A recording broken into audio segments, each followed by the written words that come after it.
It's Brian Preston, the money guy. Bo, I want to talk about, because I want to pivot a little bit, and now let's talk about what did they do? Yep. I mean, how did people get to this situation? Because we hear so much in society that, and I fell prey to this when I was a younger person.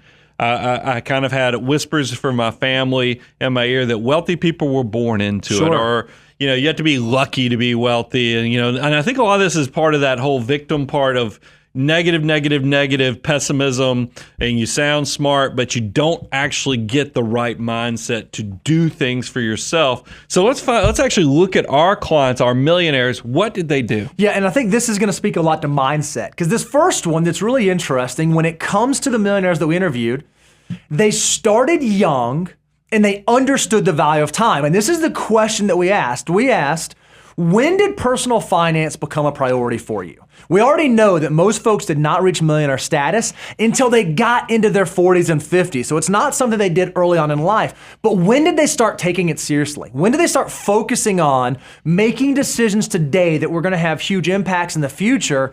And it's really, really interesting. That age is much younger. 35% of our respondents got serious about personal finance between 18 to 24. Meaning when they either got out of high school or got out of college and started in their career, they got serious. They recognize there's something to making sound financial decisions now that are going to pay dividends in the future. Another 41% got serious about it between 25 and 34. I think that's a big average right now. I think that's very common. A lot of folks say, man, I got out of college and I'm just trying to get my bearings about me. Yeah. I've got student loan debt. I've got these other things. I got to figure out what it means to be a quote unquote adult now. But very quickly in that strata, 25 to 34, they figured out personal finance is important, and the decisions I make today are likely going to have big impacts to what my future self looks like when I do get into my 40s, 50s, and 60s. And there's never been a better time to do this. I mean, look, you got the Money Guy show, you've got all kind of other content, as well as how easy is it to buy into index funds and just buy into the growing economy and market and all that innovation and growth. Pretty much next to nothing. That's not always been the case. So take advantage of this opportunity, guys, and start making personal finance a priority. All right, so then here was the second thing we asked. Hey, what is your relationship with debt? And it's interesting, of all the millionaires that we interviewed, no surprise, they had a positive, a good relationship with debt. Debt was not necessarily a problem for the millionaires that we interacted with. Yeah, we went a little deeper this year. The first, 2 brand new questions we asked our clients, and I thought this one was very telling. 97% of our millionaires that responded do use credit cards. All right, I want you to repeat that stat and say it even slower for those in the back. Because we see this in our comments all the time. People are like, credit cards, you can never use credit cards. You can't use them. You can't I know use I them. use credit cards. So credit card use, we've always shared, we're okay with that. Credit card use is not a disqualifier of becoming a millionaire. 97% use credit cards, 3% do not. But here's the point that I need everybody to hear.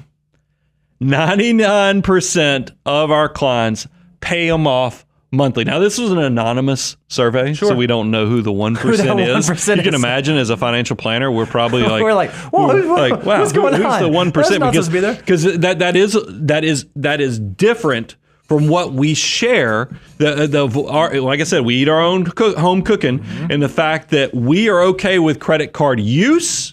But credit card debt is no-go land. You do not have credit card debt, because we don't have anybody who comes in as clients. I guess we have 1%. But we don't have people come in and they say, you know what I need a financial planner for? It's because I have all this credit card debt. It's just most people who are good with money have that natural discipline that allows them to avoid this danger zone, which is credit card. So credit card use, okay. Credit card debt, no way.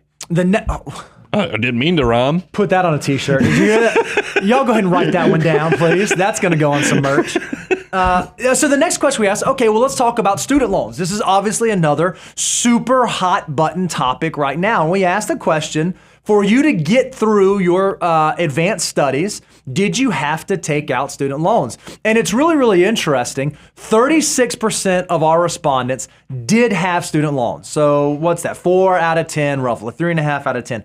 64% of our folks said, no, we didn't have to take out student loans, or that was not applicable to me for some other reason. So there wasn't, of the millionaires that we utilized, or the millionaires that we interviewed, not a ton of them had student loans, which is maybe a little bit different than the population today. Now, this was one of those things. I came into to our show prep meeting, and I noticed we had stratified how much student loan debt our respondents had provided. And I said, Bo, what's the value of showing these different thresholds? Because we didn't make a slide for it, but we know how much student loan debt. I just went through all the different debts how much student loan debt they were actually subject to. And you had a great point. That 36% who took student loans, what did you see in the data that I didn't see when I first looked at it? They were responsible with how they did it. Listen to these numbers. 11% had less than $10,000 of student loans.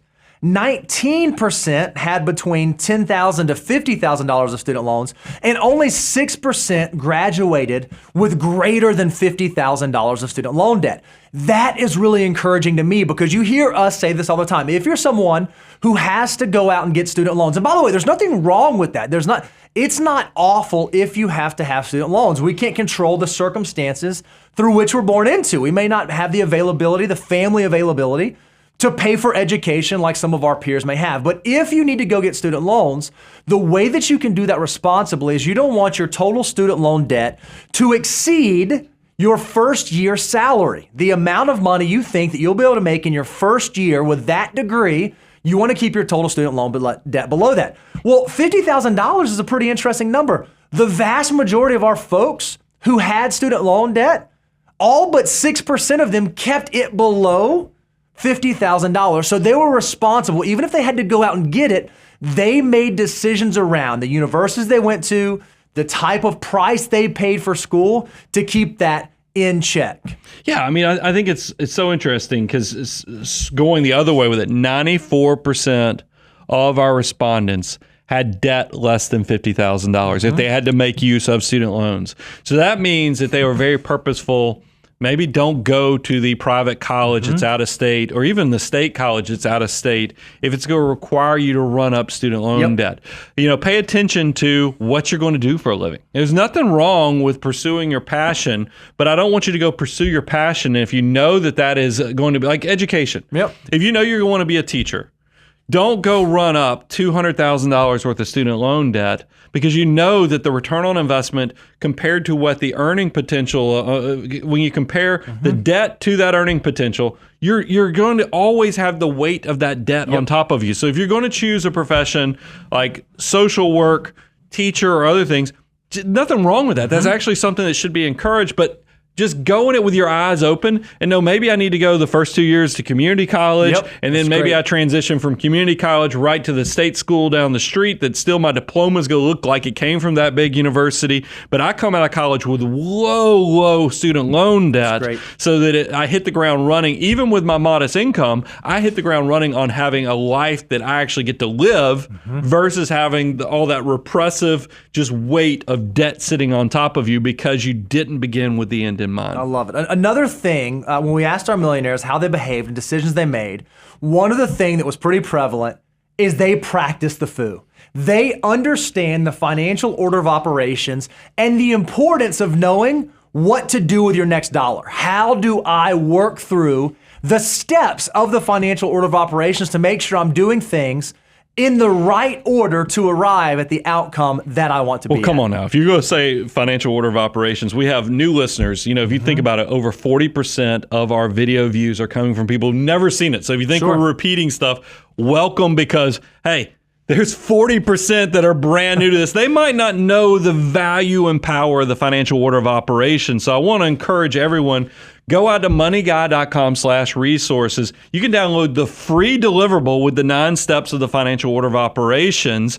Or if you want to accelerate your success in your wealth building, feel free to go to learn.moneyguy.com. We actually have a great course that goes really deep on the financial order of operations, but it is so important to understand steps 1 and 4. First, step 1, deductibles covered. That's just to keep your life, your financial life, out of the ditch. Step 4 of the financial order of operations is full emergency reserves, which means you want to have somewhere between that 3 to 6 months while you're working. And look what happened when we actually asked our clients, What are your cash reserves? Steps 1 and 4 were being respected. That's exactly right. We said, how many months do you carry? Well, the vast majority carried 4 to 6 months of monthly expenses in emergency reserve.